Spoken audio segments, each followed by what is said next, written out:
మనం film chamber producer కౌన్సిల్లో ఏదైతే ఆరోపణలు ఎదుర్కొంటున్నటువంటి సింగర్ మంగ్లీ గారిపైన చర్యలు తీసుకోవాలి, ఆమెకు ఎటువంటి అవకాశాలు ఇవ్వద్దని చెప్పేసి మేము ప్రొడ్యూసర్ కౌన్సిల్కి ఫిర్యాదు చేయడం జరిగింది.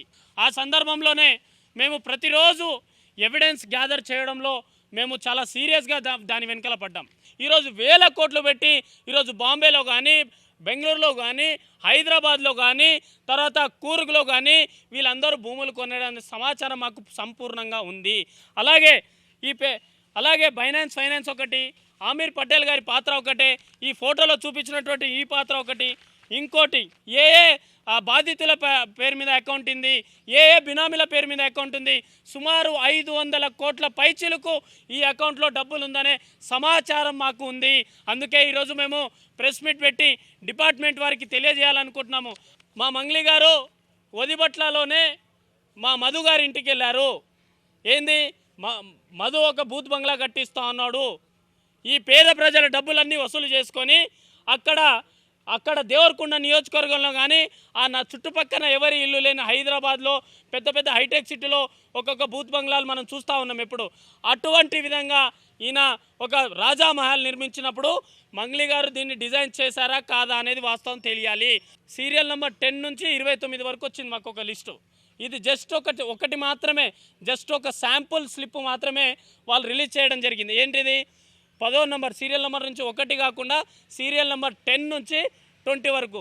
అంటే దీంట్లో సుమారు పడిమట్టి తాండా, తర్వాత పోలేపల్లి తాండా, దేవరకొండ, జగ్య తాండా, కొర్ర తాండా, వదిబట్ల, చింతల తాండా, ఇక్కడ ఉన్నటువంటి వీళ్ళు మెయిన్ ఏజెంట్లు.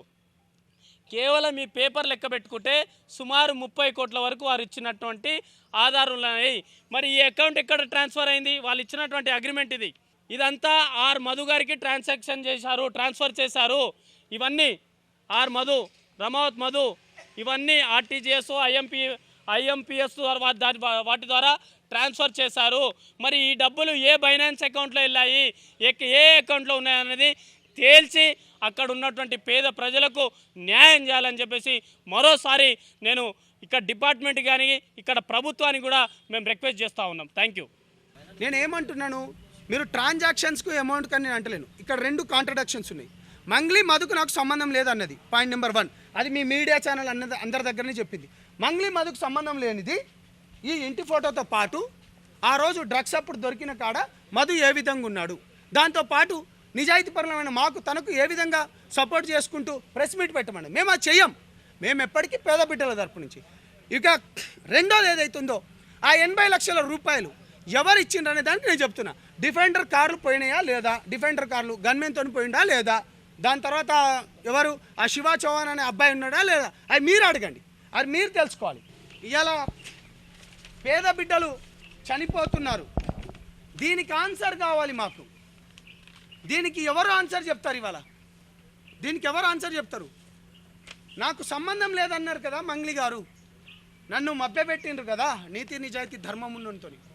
మళ్ళీ చెప్తున్నాను, ఇవాళ ప్రధానంగా చెప్పాను, బెంగళూరు భూముల వ్యవహారం రావాలి, అది వస్తే గిట్ట పేద బిడ్డలకు న్యాయం జరుగుతుంది. ముంబైలో ఎక్కడెక్కడ ఉన్నాయో, లేకపోతే బైనాన్స్ అనే కంపెనీది ఏదైతే ఉందో దాన్ని కూడా తీయాల్సిన అవసరం ఉంది. మధుకు ఆమీర్ పటేల్కు మధుకున్న సంబంధం ఏంది, శివ చౌహాన్కున్న సంబంధం ఏంది, భరత్ చౌహాన్కున్న సంబంధం ఏంది, ఆ అభిషేక్ అనే అబ్బాయిని కూడా మీరు తీసుకోవాల్సిందిగా కోరుతూ, ఇటువంటివి కూడా వచ్చిన లేటెస్ట్ అప్డేటు మీ మీడియా దాకా. అదేవిధంగా గత 15 రోజుల క్రితం జహీరాబాద్లో ఏం సెటిల్మెంట్ అయింది అది కూడా బయటికి రావాలి.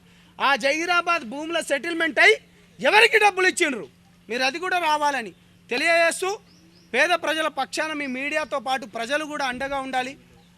2 రోజులలోనే ఆ పేద బిడ్డల పక్షాన ఆ ఊర్లోకి వెళ్తున్నాం. పాల్తీయ తండకు కూడా డెఫినెట్గా మనం అందరం వెళ్తాం. ప్రజలకు కనువిప్పయ్యేటట్టు మేము ఉన్నది మీ గురించే, మీ గురించి కొట్లాడుతున్నాం. థ్యాంక్ యూ మిత్రులారా.